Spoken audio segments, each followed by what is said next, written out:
Okay, this is unusual. I don't know if it's an effect of the camera, but it looks like stuff is leaning. I'm gonna quit doing this though, and just yeah, it's kind of a cool effect. Just leave it like that. If it sounds like somebody's dying in here, there's a pug about 4 feet in that direction, and he's trying to sleep, and I don't want to kick him out because listen to him trying to breathe. That's pathetic. I'm not gonna, make him get up and move.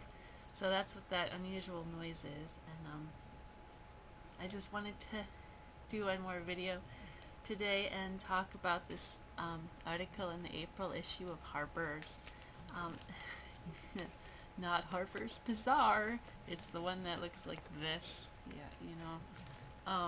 about it's by a woman writing about her daughter with autism, and it's basically, positive. By the end, it really is, and it's cool. It's basically down with um,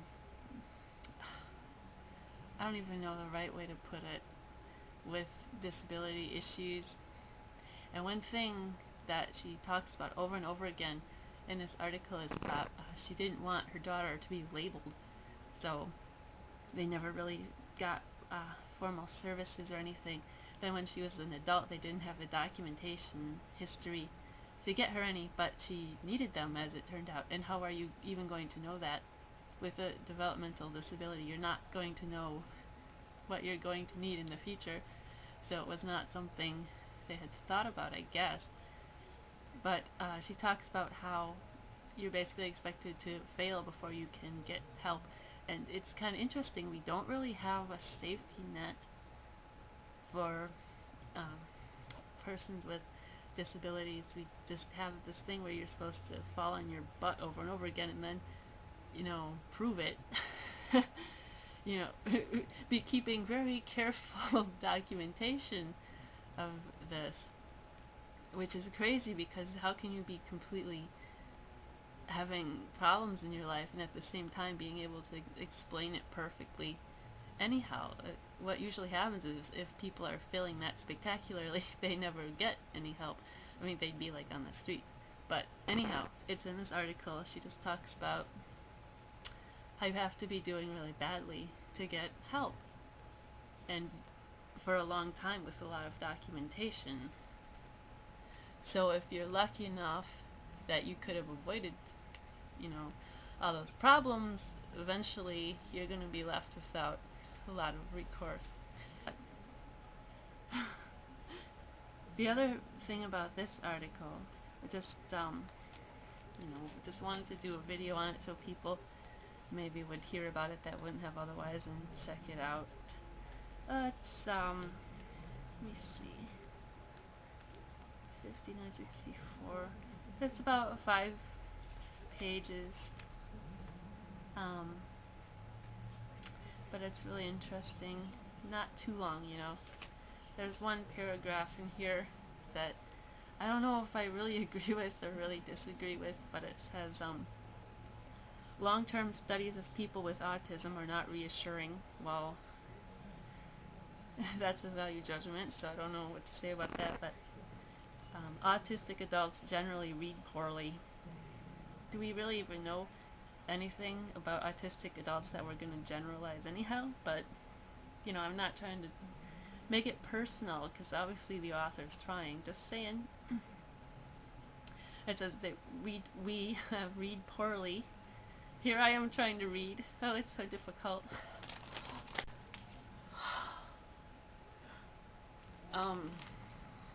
Yeah. Have few math skills. Well, that's true. I barely made it through college algebra. Then I wasn't allowed to finish school because I didn't have high school math credits because I never could pass high school math.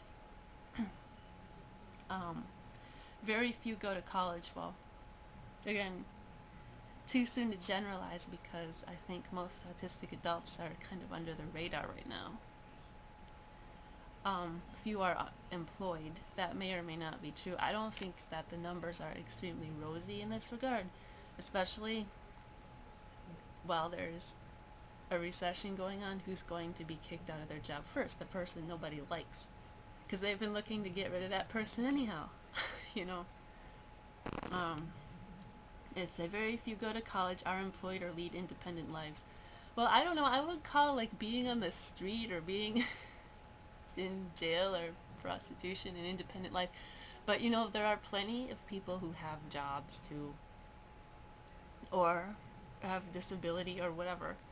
I mean, I can think of plenty of people I know with like certain high functioning types of autism that do live independently, not necessarily even high functioning, with, you know, different levels of help. They are living on their own, doing their own thing. Anyhow, what's the big deal about leading an independent life? I mean, in another culture, we wouldn't even talk about a good life as an independent life, you know. But that's our rugged individualism in this country. The majority say they have no friends. Well, I would say the majority of autistic people who can speak or communicate to talk about their situation with friends would probably say that there's been a time when they had no friends. And there have also been times where they've had like a friend or some friends. You know, yeah, I was surprised to see how many people would admit they had no friends or had been through that. But I don't know about the majority.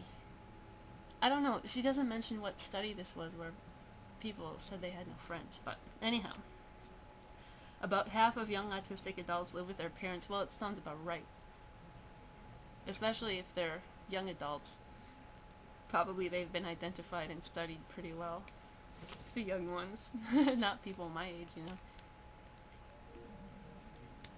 And it says